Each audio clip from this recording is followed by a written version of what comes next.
Hello दोस्तों, आप सभी का स्वागत है हमारे यूट्यूब चैनल एसएससी कोचिंग पे।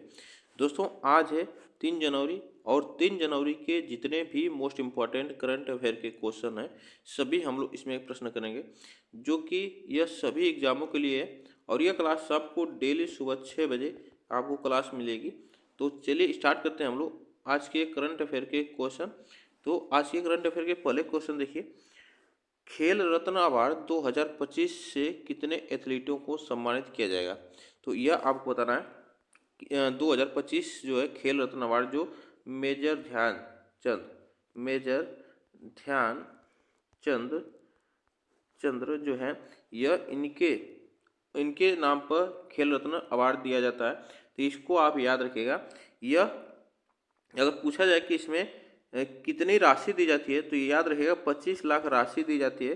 25 लाख राशि दी जाती है और एक प्रमाण पत्र दिया जाता है और खेल रत्न अवार्ड दिया जाता है। यह बातें आप याद रखिएगा।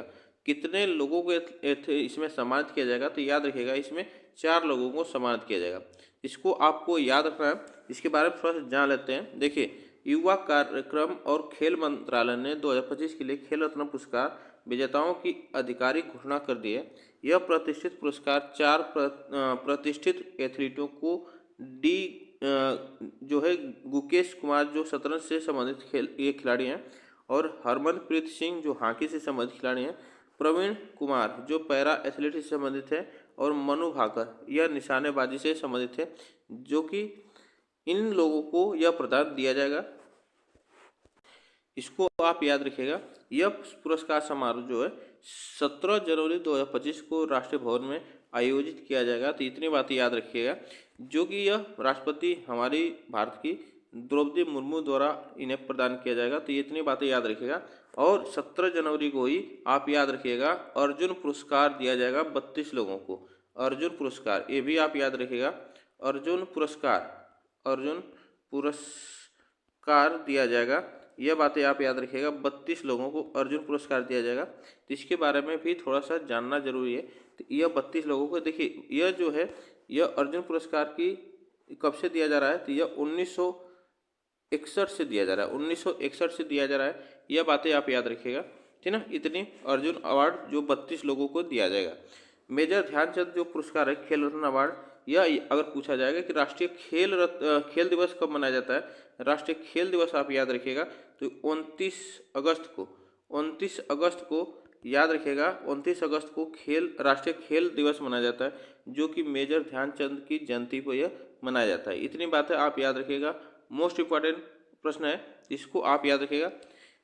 चलिए आगे चलते हैं। भारत के पहले ग्लास सी ब्रिज का अनावरण किस राज्य में किया गया। तो आप याद रखिए, पहले ग्लास सी ब्रिज का अनावरण किस राज्य में किया गया। याद रखिएगा यह तमिलनाडु में किया गया। तमिलनाडु में किया गया। इसमें ऑप्शन सही होगा ए। तो इसके बारे में थोड़ा सा जान लेते हैं।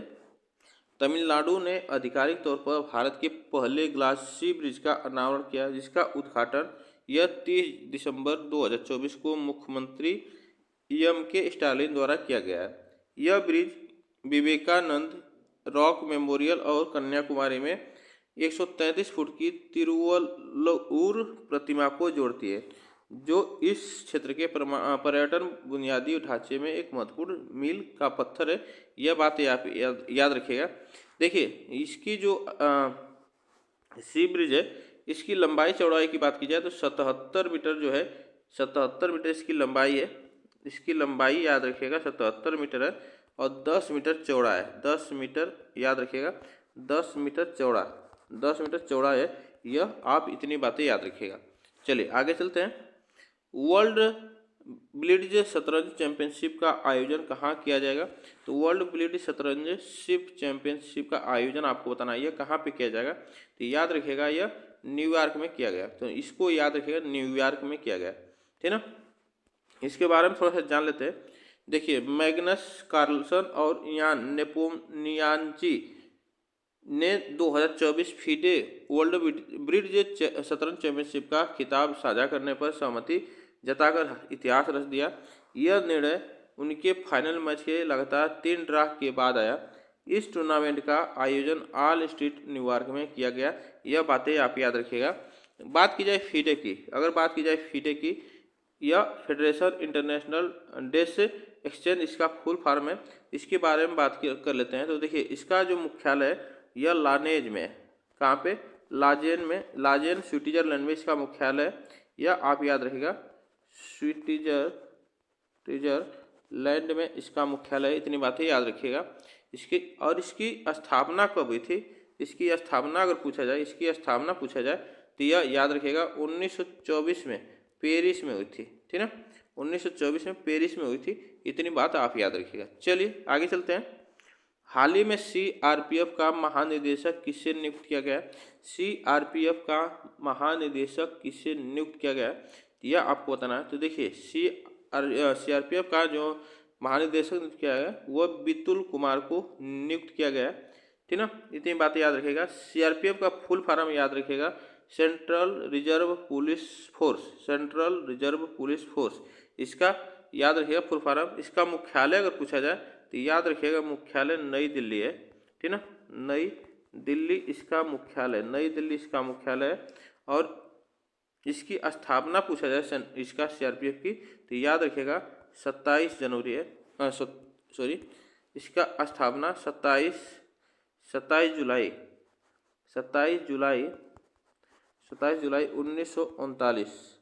1939 में इसकी स्थापना हुई थी। यह बातें आप याद रखिएगा। इसके बारे में थोड़ा सा देख लेते हैं।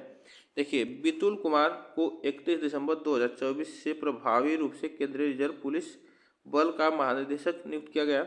यह नियुक्ति मौजूदा महानिदेशक जो थे अनीश दयाल सिंह को सेवानिवृत्ति के बाद की गई।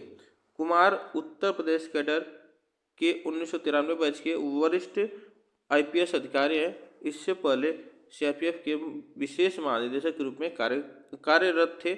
यह इतनी बातें याद रखिएगा। चलिए नेक्स्ट क्वेश्चन पे चलते हैं। देखिए संतोष ट्रॉफी के 78वें संस्करण का टाइटल किस टीम ने जीता है?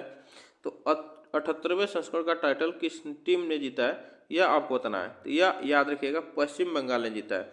किसको हराकर? तो केरल को हराकर, केरल को 1-0 से हराकर यह खिताब अपने नाम किया है। तो इसके बारे में थोड़ा सा देख लेते हैं।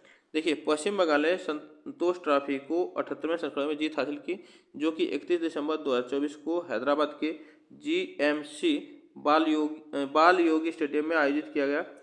फाइनल में केरल को 1-0 से हराकर रिकॉर्ड 33वीं बार खिताब जीता है। यह जीत जो है 2016-17 सत्र में अपनी आखिरी जीत के बाद 8 साल के अंतराल के बाद पश्चिम बंगाल की शानदार वापसी की गई है। तो यह बात आप याद रखिएगा, 8 साल बाद यह पश्चिम बंगाल ने खिताब जीता है। चलिए आगे चलते हैं। साल 2025 का पहला शतक किस खिलाड़ी ने लगाया? तो साल 2025 का शतक किस खिलाड़ी ने लगाया है? तो याद रखिएगा यह शतक लगाया है कुशल परेरा, जो कि श्रीलंका से संबंधित है। श्रीलंका की राजधानी श्री जयवर्धनेपुरम कोटे है। यह बातें आप याद रखिएगा।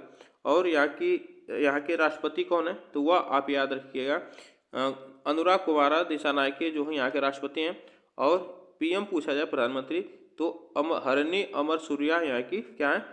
प्रधानमंत्री हैं। तो यह बातें आप याद रखिएगा। देखिए श्रीलंका के कुशल परेरा ने न्यूजीलैंड के खिलाफ तीसरे टी20 मैच में नए साल का पहला शतक जड़ते हुए धमाकेदार वापसी पारी खेली, जो कि 44 गेंदों में 101 रन की। इस पारी में उन्होंने 13 चौके और 4 छक्के जड़े। बता दें कि यह T20 इंटरनेशनल का सबसे तेज शतक रिकॉर्ड इस्टोनिया के साहिल चौहान के नाम है। चौहान ने कई दिग्गजों को पीछे छोड़ते हुए 144 रनों की नवाज पारी खेली थी, जिसमें 18 छक्के और 6 चौके शामिल थे। ठीक ना, तो यह 44 गेंदों पर इंटरनेशनल में सबसे तेज शतक लगा है। यह भी बात आप याद रखिएगा। जम्मू और लद्दाख युगों के माध्यम से पुस्तक का विमोचन किसने किया है? तो यह आपको बताना है, यह अमित शाह ने किया है। गृह मंत्री अमित शाह ने यह जम्मू कश्मीर और लद्दाख युगों के माध्यम से पुस्तक का विमोचन किया है। देखिए यह जो है नामक पुस्तक जो है जम्मू और लद्दाख युगों के माध्यम से नामक पुस्तक का आधिकारिक तौर पर 2 जनवरी 2025 को केंद्रीय गृह मंत्री अमित शाह और शिक्षा मंत्री धर्मेंद्र प्रधान द्वारा नई दिल्ली में विमोचन किया गया। यह आप याद रखिएगा, नई दिल्ली में इसका विमोचन किया गया। यह प्रकाशन जम्मू और कश्मीर क्षेत्र के ऐतिहासिक आख्यान में एक महत्वपूर्ण योगदान है। जो इसके समृद्ध इतिहास, सांस्कृतिक संबंधों और युगों से चली आ रही निरंतरता के बारे में जानकारी प्रदान करेगा। यह बातें आप याद रखिएगा। चलिए, हाल ही में किस देश ने दुनिया की सबसे तेज ट्रेन CR450 का प्रोटोटाइप जारी किया गया? तो CR450 का प्रोटोटाइप जारी किया, वह किस देश ने? तो याद रखिएगा, यह चीन ने किया, ठीक ना। चीन ने किया। चीन की राजधानी बीजिंग है, ठीक ना, बीजिंग इसकी राजधानी है। और यहाँ के राष्ट्रपति कौन है? तो शी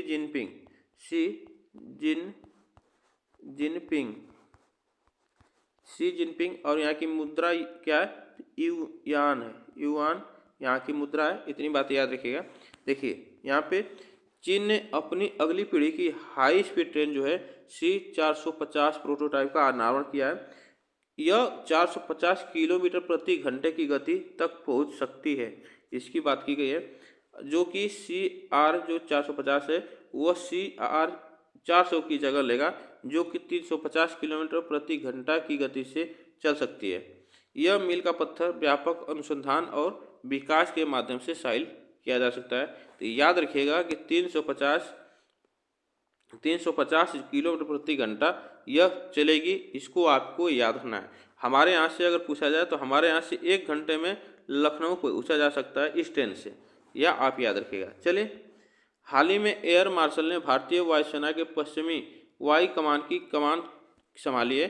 तो यह एयर मार्शल जो है कौन है, यह आपको बताना है। तो याद रखिएगा, वह जितेंद्र मिश्रा है। कौन है? जितेंद्र मिश्रा है, जो कि भारतीय वायुसेना की पश्चिमी वायु कमान संभाली है, यह आप याद रखिएगा। अगर बात की जाए भारतीय वायुसेना की बात की जाए तो इसका भारतीय वायुसेना जो इंडियन एयरफोर्स है, यह याद रखिएगा। इंडियन एयरफोर्स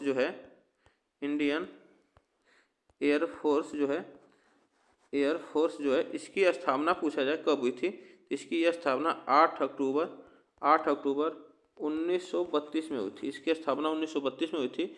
और इसका मुख्यालय कहाँ पे है? इसका मुख्यालय आप याद रखिएगा, इसका मुख्यालय नई दिल्ली में है। कहाँ पे? नई दिल्ली में इसका मुख्यालय है। और इसके प्रमुख कौन है? तो याद रखिएगा, इंडियन एयरफोर्स के मुख्यालय आप याद रखिएगा, वो प्रमुख याद रखिएगा। तो एयर चीफ जो मार्शल हैं AP सिंह है, ठीक ना। AP सिंह जो है यह एयर चीफ मार्शल हैं, AP सिंह। यह बातें आप याद रखिएगा, यह प्रमुख हैं एयरफोर्स के। नेक्स्ट क्वेश्चन चलते हैं। देखिए, इसके बारे में थोड़ा सा जान लेते हैं।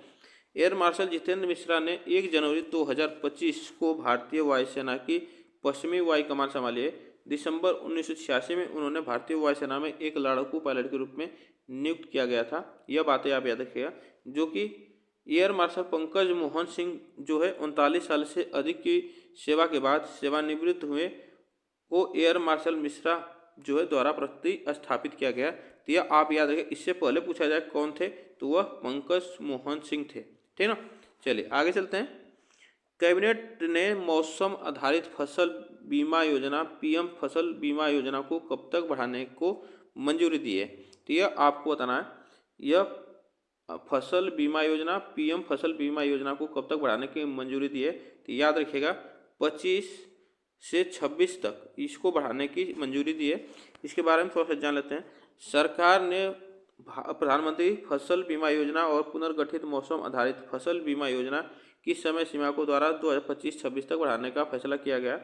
योजना का कुल परिवहन जो है बढ़कर यह 69,515 करोड़ रुपए कर दिया गया है। यह आप याद रखिएगा। चलिए आगे चलते हैं। पुजारी ग्रंथि सम्मान योजना हाल ही में किस राज्य सरकार द्वारा शुरू की गई है? तो यह याद रखिएगा, यह दिल्ली सरकार द्वारा शुरू की गई है। दिल्ली सरकार द्वारा शुरू की गई है। इसके बारे में थोड़ा सा देख लेते हैं। अरविंद केजरीवाल ने पुजारी ग्रंथि सम्मान योजना की घोषणा की है। इस योजना के तहत हिंदू और सिख पुजारी को 18,000 रुपये का मासिक मानदेय दिया जाएगा। इससे पहले अरविंद केजरीवाल ने बेरोजगार महिलाओं को एक किस्त जो है वह 2100 रुपये प्रति माह वजीफा देने के लिए महिला सम्मान योजना शुरू की है। तो यह भी आप याद रखिएगा, यह दिल्ली सरकार ने की है। तो आज के लिए बस हम लोग इतने ही प्रश्न करेंगे। आप लोग बताइएगा यह प्रश्न कैसे लगे।